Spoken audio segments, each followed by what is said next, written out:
ጸጋ ዛሬም ተደበደበች። በማን? በቹቻ። ቹቻ እንግዲህ እልኋን የተወጣችበትና በጓደኞቿ ላይ ያደረገችውን ነገር ጸጋን ዋጋ እያስከፈለቻት ትገኛለች። ዛሬም በድጋሚ ደብድባታለች። ይገርማል፣ ይገባታል። ከዚህም በላይ ኃጢአትሽ በዝቷልና ንስሐ ግቢ፣ ካልሆነ ግን አለቅሽም የሚልም ዛቻ ጭምር ነበር። ፊቷ እንደ ጉድና የተለተለችላት ጸጋ ግን አሁንም ተንኮሏን እያቆመች አይደለም። እሺ እኔ ከሰው የበለጠ ኃጢአት ምን ሰርቼ ነው? እሺ አሁን የት ነው ንስሐ የሚገባውም ስትል ነበረ። ቅዱሴ እንግዲህ በፊዮሪ ምክንያት ሄኖክን ደብድቦት ነበር። በባለፈው ክፍል ፊዮሪ እንግዲህ ስልክ ደውላ ሄኖክን ይቅርታ እንዲጠይቀው አድርጋለች። ሄኖክ ደግሞ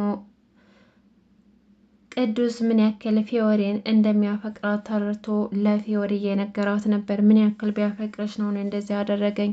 ለነገሩ በራሴ ስራ ነው። ለሚጠይቀኝ ጥያቄ በቀጥታ ብመልስ ኖሮ እኮ ይሄ ሁሉ ነገር አያደርገኝም። ስለዚህ የኔም ጭምር ነው ጥፋቱ። አሁን ይምጣና ሁሉንም ነገር ይፋ ማድረግ አለብን ብሏት ስልክ ትደውልና ቅዱስን ትጠራዋለች።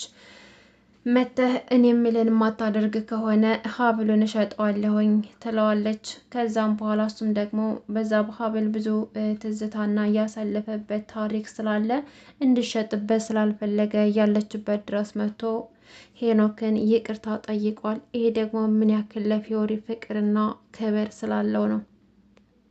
ብሩኬም ደግሞ ቅዱስን ይቅርታ ጠይቆታል። ምክንያቱም ከዚህ በፊት ስላስቀየመውና በመካከላቸው ስለገባ ብሩኬ ይቅርታ ጠይቆታል። ዛሬ ምን አስበ ነው እኔን ይቅርታ የምጠይቀኝ ስለው ብሎ ሲጠይቀው፣ ቅዱስም ደግሞ ፈርተህ መሆን አለበት አይደል ብሎ ሲጠይቀው፣ ብሩክ እኔ አንተን ፈርቻ አይደለም፣ ነገር ግን በአንተና በሷ መካከል መግባቱ ትክክል መስሎ ስላልታየኝ ነው። እኔ ፊዮሪ ስትጎዳ ማየት አልፈልግም። ስለዚህ ከአሁን በኋላ እንዳታስከፋት ይለዋል። ቅዱስም ደግሞ አንተ ማን ስለሆንክ ነው? ምንህ ናት ብሎ ይጠይቀዋል። እህቴ ስለሆነች አለው ብሩኬ። ሰላም ሰላም! ውድና የተከበራችሁ የቻናል የቤተሰቦች እንዴት ናችሁ? ደህና ናችሁ ወይ? ከኔ ጋር ሁሉም ሰላም ነው። ለዚህ ቻናል አዲስ ከሆናችሁ ሰብስክራይብ በማድረግ ቤተሰቡ ነው። ዛሬ እንግዲህ አፍላ ፍቅር ክፍል 126 ይዤ መጥቻለሁ። ቪዲዮን እስከ መጨረሻው ድረስ በመከታተል አብራችሁ ይቆዩ። ሀሳብ አስተያየታችሁንም ጻፉልኝ። እንግዲህ ያው በባለፈው ክፍል ቹቻው ጸጋን ቀጥቀጥ አድርጋ ደብድባት ስትሄድ ነበር ያለቀው። ጸጋ እንግዲህ ማን ነው ይሄን ሊያደርገኝ የቻለው? ማን ነው እኔን የደፈረኝ? ቆይ ምን አድርጊ ነው የሚሉኝ? ለምን በግልጽ ፊት ለፊት መተው አይቀርቡኝም እና አይናገሩኝም? እያለችም ስትጮህ ነበር፣ እያለቀሰችም ጭምር ነበር። ነገር ግን ጸጋ ለጥያቄዋ መልስ አላገኘችም። ይሄ ነገር በቃ እስከ ዛሬ ድረስ እየተጣላቻቸውን ሰዎች እየዞረች አንተን አይደል እንደዚህ ያረከኝ፣ አንቺ ነሽ አይደል እንደዚህ ያስደረግሽኝ እያለች እየዞረች ሆኗል ጥያቄዋ ሁሉም። ነገር ግን አንድም ሰው እኔ ነኝ እንደዚህ ያደረግኩሽ የሚላት ሰው አልነበረም። ምክንያቱም ቹቻ ምንም እንኳን ለጓደኞቿ ዋጋ እየከፈለች ቢሆንም ለምትወዳት ጓደኛዋ ቤዛ እንኳን አልነገረቻትም እሷ እንደሆነች። ጸጋውን በጣም ፈርታለች። ምክንያቱም ምን ያክል ሊጎዷት እንደሚችሉ ተረድታለች። በየቀኑ ሲቀጠቅጧት በጣም ፍርሃት ላይ ወድቃለች። ቤዛ እንግዲህ ያሬድን ለአንድና ለመጨረሻ ጊዜ መለያየት እንደሚፈልጉና በእናቷ ምክንያት ከሱ ጋር መቀጠል እንደማትችልና ከአሁን በኋላ ሊያገኛት እንዳይሞክር ማስጠንቀቂያ ሰጠችው። ያሬድ ደግሞ ቤዛን በጣም ያፈቅራታል። እሷ በምትለው ሀሳብ ከመስማማት ውጭ ምንም አማራጭ አልነበረውም። እሺ በቃ አንቺ ያልሽው ይሆናል፣ ውሳኔሽን አልቃወምም፣ እሺ እንዳልሽኝ አደርጋለሁ ብሏት ነበር። ነገር ግን ሁሌም በዛ ስታልፍ እሱን እዛ ታገኘዋለች። ይሄ ነገር ደግሞ ለሷ ምቾት አልሰጣትም። እናቷ ደግሞ አሁን ያሬድ ማግኘት ትፈልጋለች። ቤዛም ደግሞ ይህን ነገር ያወቀችው ሄሉ ነበረች የነገረቻት እና ቤዛ ደንግጣ ነበር። ያሬድን አግኝታው እማዬ እየፈለገች ነው፣ በእርግጠኝነት ልታስፈራራህ ነው፣ ከልጄ ራቅ ልትል ነው። ስለዚህ እናቴ ካገኘች ከእኔ ጋር እንደተለያየንና እኔ መጥቼ እንደነገርኩ መለያየት እንደምፈልግና ፍቅራችን እንዳቆመ ትነግራታለህ ብላ ነገረችው። እሱም ደግሞ እና ይሄድን እንደ እውነቱ አንቺ እኮ ነሽ እንድንለያይ የፈለግሽው ይላታል። ቆይ አንተ ልጅ አምሃል እንዴ? እኔ በአንተ ምክንያት ከቤተሰቦች ጋር እንዲላይ ነው እንደምትፈልገው? እማዬ እኮ ለእኔ ያልከፈለችው ነገር የለም። እንደውም ከአንተ ፍቅር ይልቅ ለቤተሰቦቼ የገባውላቸውን ቃል ባከብር ነው የሚሻለኝ። ስለዚህ የምትወደኝ ከሆነ ልትረዳኝ ይገባል። አሁን እናቴ እንድታገኝ አልፈልግም። ካገኘችም ደግሞ እንደዚህ ያልኩን አንድ ባንድ ትነግራታለህ። ምክንያቱም እማዬ አንዴ አንተን ካሰበችህ ማግኘት ከፈለገች እና ካሰበች ለማግኘት ወደኋላ እንደማትል ስለማቅ ነው ብላ ነገረችው። እሱም ደግሞ ያለምንም ጥርጥር እሺ አላት። ምክንያቱም በጣም ያፈቅራታል። ነገር ግን እውነታው ግን በጣም ተጨንቋል። አሁን ላይ ጸጋን ከዚህ በፊት የነገረችውን የውሸት ታሪክ ተደፍሬ ብቻዬን አድጌ የቲም ሆኜ እያለች ሚስጥሯ የተጋለጠ ቀን የነገረችውን ታሪክ ስላላመነበት ከቀስቴ ጋር ሆነው ቀስቴ እያጣራለት ይገኛል። ነገር ግን ጸጋ ከዚህ በፊት ቤተሰብ የለኝም፣ ጎረቤት ነው ያሳደገኝ፣ እሱም ደግሞ ደፍሮኝ እያለች ተናግራ ነበር። ነገር ግን አሁን ላይ ይዛቸው አባትሽ ከካናዳ የሚል ነበር በሄርሜላ በኩል የመጣላት። ስለዚህ ጸጋ እያዋሸች እንደሆነ ግልጽ ነው። ነገር ግን ለምን እውነተኛ ማንነቷን ደበቀች? አሁን ግን ቀስት እየተከታተላት እና ስለ እሷ እያጣራ ይገኛል። እውነቱ የተደረሰበት ቀን ግን መቀጣጫ ነው የሚያደርጓት። ምክንያቱም እዛ ትምህርት ቤት ግቢ ውስጥ ያረበሸችው እና ህይወቱን ያላበላሸችው ተማሪ የለም። እንግዲህ ሄርሜላ ደግሞ ለቦቸራ በባለፈው ዘፍናለት ነበረ።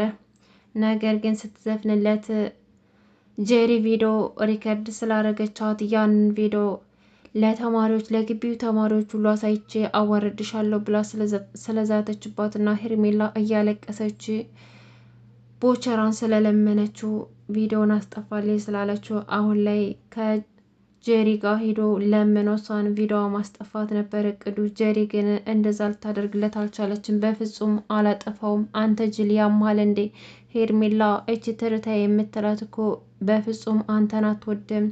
አሁን ላይ አንተን እየተከታተለች እና እየቀረበች ያለችው እና ትናንትናም ደግሞ የዘፈነችልህ ወዳህ መሰለህ እንዴ? ወዳህ ሳይሆን እኔ ስለቀረብኩ በጣም ተናዳና ቀንታ ነው። ስለዚህ እኔ ለአንድ ሰሞን ከአንተ ብርቅ በፍጹም ሄርሜላ አንተን ልቀርብ አትችልም፣ ምክንያቱም አታፈቅርህም፣ በጣም ነው የምትንቅህ ብላ ቦቸራ ነገረችው። ቦቸራም ደግሞ በጣም ደነገጠ። ምክንያቱም ሄርሜላ መታ ስትዘፍንለት የእውነትም ያፈቀረችውና እየፈለገችው ነበር የመሰለው። እውነታው ግን ሌላ ነው። ሄርሜላ በፍጹም ቦቸራን አታፈቅረውም። የምታፈቅረው ሚኪን ነበር። ያው ሚኪ እሽ ባይላትም እሷ ግን ሚኪን ነው የምታፈቅረው። እንግዲህ ያው ሔዋንንም አስቀይሟታል እሷ ብሎ አሁን ላይ በጣም ደብሯት ሚኪም በጣም አዝኖ ይገኛል። ሄዶ ደግሞ ለሚኪ ስለተፈጠረው ነገር አወሩበትና ሄዶ ይቅርታ ብሎ መጠየቅ እንዳለበትና ሔዋንን ማግባባት እንዳለበት ነገረው ሚኪ። ምክንያቱም ሄርሜላን ስለተናገረችባት እሱም ጮሆባት ነበር። ለእሷ አግዞ እኔን ተናገሬ ብላ ከፍቷት ነበረ ሔዋን።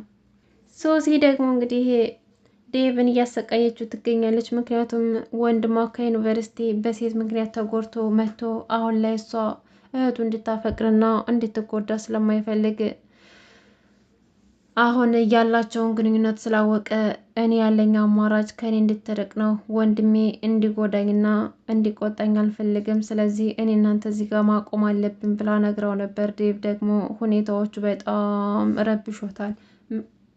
ምክንያቱም መፍትሄ ኖረው ነበር። እሷ ግን መፍትሄ ከመፈለግ ይልቅ መለያየትን ነበር ምርጫ ያደረገችው። ዴቭ ደግሞ ይሄ ነገር በጣም ልቡን ሰብሮታል። ምክንያቱም ወንድሟን እንደምን ብለው ማሳመን ይችሉ ነበር። ወጣት ነው፣ ተማሪ ነው፣ እየተማረ ነው፣ ሁሉ ነገር ያውቅ ነበር ስለ ፍቅር። ነገር ግን እሱ ስለተጎዳ ብቻ ነው እንዲለያዩ ያደረገው። ኢዮስያስ ደግሞ ሄቨንን ወዷታል። ሄቨን ደግሞ ለሱ ቦታ ቢኖራትም ነገር ግን መሸነፍን አልፈለገችም ነበር። ልክ እንደ ያሬድና እንደ ቤዛ እየሆኑ ያሉት። ኢዮስያስ ደግሞ ቤቲን የውሸት ፍቅረኛ አድርጎ ሊያስቀናት ይሞክራል። እሷ ግን በውስጧ ብትቀናም ልታሳየው ስሜቷን ገልጣ ልታሳየው አልፈለገችም። ምክንያቱም ኖርማል እንደሆነ እያሳየችው ነበር። ነገር ግን እኮ ተናዳለች። ቤቲ ደግሞ የእውነተኛ ፍቅረኛው እንደሆነች የኢዮስያስ ፍቅረኛ እንደሆነች እየዞረች እየተናገረች ነው። እንዲሁም ደግሞ ስጦታ ገዛልኝ እዩልኝ እያለች የአንገት ሀብሏን ስታሳይ ነበረ። ጄሪ ደግሞ ትሄድና ለፌበን ይሄ ነገር እኔ የውሸት ነው የሚመስለኝ፣ ምንም አላመንኩበትም።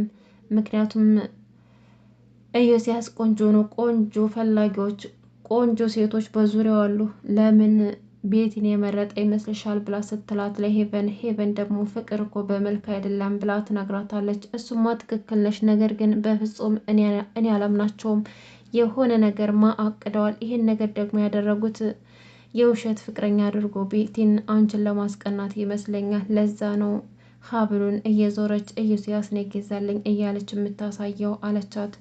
ሄቨን ደግሞ እና ታዲያ ለምንድን ነው እኔ ማስቀናት የፈለገው ብላ ስጠይቃት እሱን እንኳን እኔም አላቅም፣ ግን በተጠነቀቂ ነው ምሻለሽ፣ እንደዛ ይመስለኛል። ምናቸውም የእውነተኛ ፍቅረኛ እኮ አይመስሉም፣ የሆነ ከጀርባቸው ድብቅ ነገር አለ። ምን አለች? በምንም ተአምር ቤቲን ፍቅረኛ ሊያረጋት አይችልም እያለችም ነገረቻት። ኢዮስያስ ደግሞ እንደምንም ብሎ ሄቨንን በእጁ እንድትገባለት ይፈልጋል፣ ወይም ደግሞ እንድታፈቅረውና በፍቅሩ እንድትሰቃይ ይፈልጋል። ሄቨን ግን ምንም እንኳ ብትወደውም እንኳን ስሜቷን ግልጽ አድርጋ መናገር አልፈለገችም። እንግዲህ ለመጨረሻ ጊዜ ደግሞ ቤዛና ያሬድ አብረው ደንሰዋል። ዘፈን እየተዘፈነላቸው ለአንድና ለመጨረሻ ጊዜ ደንሰው ተለያዩ። ምክንያቱም የጸጋ ተንኮል እዚህ ደረጃ አድርሷቸዋል። በሷ ምክንያት ለመጨረሻ ጊዜ ሊለያዩ ችለዋል። እንግዲህ የቤዛ እናት ምን የምትለው ይመስላችኋል? እውነት ያሬድን ከህይወቷ እንዲወጣና እንዲርቃት ነው ወይስ ደግሞ ሁኔታዎችን አይታ የቤዛ እናት የምትረዳ ይመስላችኋል?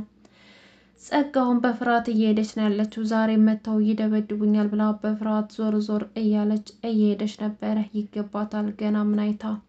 ውድና የተከበራችሁ ቻናል ቤተሰቦች እንግዲህ የዛሬ ይዤላችሁ የመጣሁት አፍላ ፍቅር ክፍል 126 ይሄን ይመስል ነበር። በቀጣይ ቪዲዮ እስከምንገናኝ ድረስ በያላችሁበት ሰላማችሁ ብዝት ይበልልኝ። ለቻናል አዲስ ከሆናችሁ ሰብስክራይብ ማድረጋችሁ እንዳትረሱ። አመሰግናለሁ።